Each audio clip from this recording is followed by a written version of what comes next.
Hello everyone, তোমরা সবাই কেমন আছো? আশা করি সবাই ভালো আছো। আইয়ুষী লাইফস্টাইলে সবাইকে স্বাগত জানিয়ে আজকের ভিডিওটা শুরু করলাম। সকাল সকাল তোমরা তো দেখতে পাচ্ছ মিষ্টি কুমড়া কোয়াশ আলু দিয়ে রান্না করা হয়েছে। কালকে রান্না করা হয়েছে মাংস, তো ওগুলো মাংসই ছিল। সকালবেলা খাওয়া দাওয়া করা হয়েছে। 3-4 দিন ধরে আতপ চালের ভাত খেয়ে শরীরটা একদমই ড্যামস হয়ে গেছে, তার জন্য কিন্তু আজকে রান্না করেছি। কালকে রান্না করা হয়েছে মাংস। কালকে যেহেতু ওদের বাড়িতে শিব পূজা হয়েছে, সকালবেলা গিয়ে কিন্তু কাজকর্ম করে এখন কিন্তু কালকে বাড়ি এসে সন্ধ্যাবেলা বাড়ি এসে রান্নাবান্না আবারও করেছি বাড়িতে। ছোটো মোটো করে করেছি। ছোটো মোটো বলতে গেলে বাড়ির লোক আর আমরা যেহেতু বাড়িতে শিব পূজা করিনি, তার জন্য কিন্তু আমাদেরকে নিমন্ত্রণ করেছিল। আমরা কিন্তু গিয়ে ওদের বাড়িতেই পূজা করা হয়েছে, ওদের পূজাতে শিব শান্তি হয়ে এসেছে। তো যাই হোক, এদিকে কিন্তু আমি সকাল সকাল রান্নাবান্না করে এখন কিন্তু এক কাঁথা থাল ধরে কলের পাড়ে চলে আসলাম। আর কলের পাড়ে এসে কিন্তু আমি মাঝামাঝি করছি থাল বাসনগুলা। সকালবেলা দেখতে পাচ্ছ কতগুলা থাল। এদিকে চা খাওয়ার বাটি গ্লাস, তার মধ্যে এদিকে হলো বড়মশাই খাওয়া দাওয়া করেছে, দাদা খাওয়া দাওয়া করে কাজে গেল। তার কারণে কিন্তু এক কাঁথা থাল বাসন নিয়ে কলের পাড়ে বসে পড়েছি মাঝামাঝি করতে। তো যাই হোক, এদিকে মাঝামাঝি করতে করতে তোমাদের সঙ্গে দুই একটা কথাই বলে নেই। তো যাই হোক, এদিকে দুঃখের ব্যাপার, তোমরা তো বুঝতেই পারছো। এত ছোট বাচ্চা একটা ছেড়ে চলে গেল তার মাকে, 1 বছরও হবে আর কি। বৈশাখের 5 তারিখে আসলে কিন্তু 1 বছর হয়ে যেত।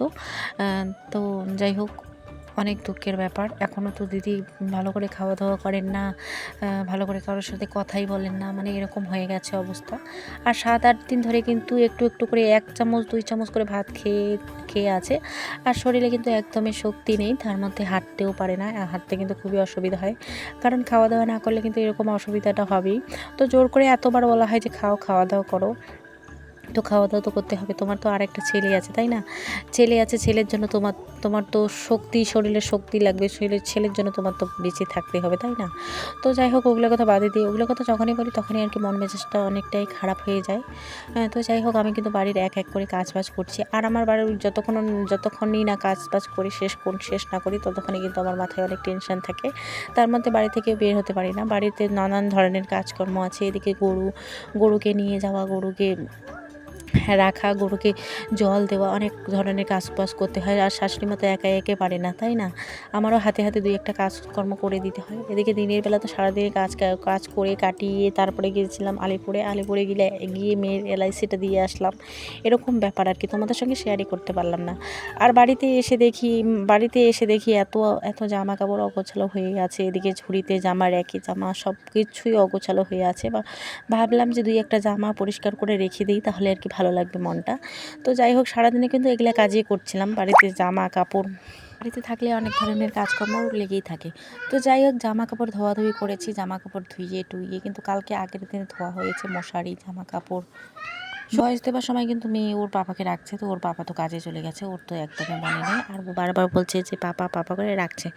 তো যাই হোক, এদিকে আমার কাজকর্ম শেষের দিকে। আর সুকেসের নিচটা একটু ভালো করে সুন্দর করে রাখছি, সুকেসগুলো মেলে রেখে দিয়েছে। আর কয়েকদিন পর পর আর কি সুকেসটা ঝাড়াঝাড়ি করতে হয়। তোমরা তো জানোই আসল আর অত্যাচার। এদিকে আলনার জামা কাপড় সবগুলোই কিন্তু নামিয়ে নিয়ে সুন্দর করে ভাঁজ করে রাখলাম। আর সুকেসটা আমার অতটা কিন্তু ভালো না, সুকেসটাও ভাঙা, তালা নেই, তালা তোলা কিচ্ছু নেই।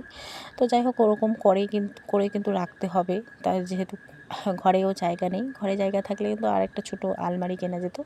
তো আমার যুবসাথী টাকাটা যেহেতু ঢুকছে আর কি, 1 মাস ঢুকেছে, 1 মাসের টাকাটা তুলে আর কি কয়েকটা মেয়ের জন্য 2টা জামা নিয়ে আসছি। আর আমার বর্মশাইয়ের জন্য 2টা হাফ প্যান্ট, আর আমার জন্য একটা ব্লাউজ নিয়ে আসা হয়েছে। তো যাই হোক, পয়লা বৈশাখে কিন্তু এগুলো দিয়েই কাটতে হবে।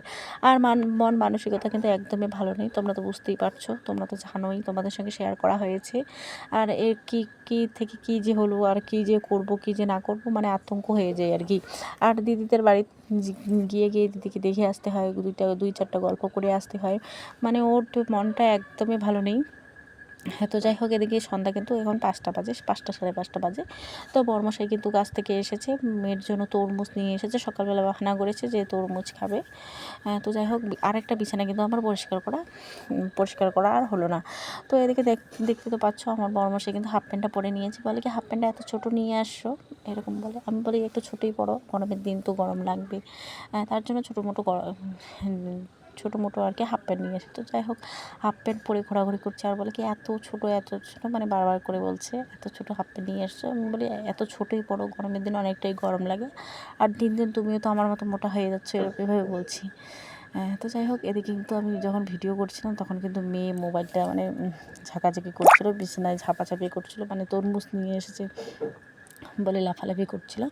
তো যাই হোক মোবাইলটা কিন্তু আবারও বন্ধ করে আবারও চালু করলাম, কারণ বন্ধ করার কারণ হলো কাকি শাশুড়ি একটা এসেছিলো গল্প করতে, মানে বলছে কি করছো কি না করছো এভাবে বলছে। আমি বলি এক কাঁথা জামা কাপড় বের করেছি মানে ভাঁজ করে রাখার জন্য, ভাঁজ করে রেখে দিই, যেগুলো ধোয়াধুয়ি করে রেখেছি ওগুলো ভাঁজ করে রেখে দিই। আর তোমরা তো বুঝতে পারছো আগের দিনে জামা কাপড় ধুইয়ে দেওয়া হয়েছে, এদিকে তো কিছু ব্যস্ততার কারণে জামা কাপড় ভাঁজ করে রাখা হয়নি, মানে ধুয়ে ওইভাবে আর কি রেখে দিয়েছে। আজকে যেহেতু ফ্রি হয়েছি তার কারণে কিন্তু আজকেই ভাঁজ করে রাখছি শুকেছে।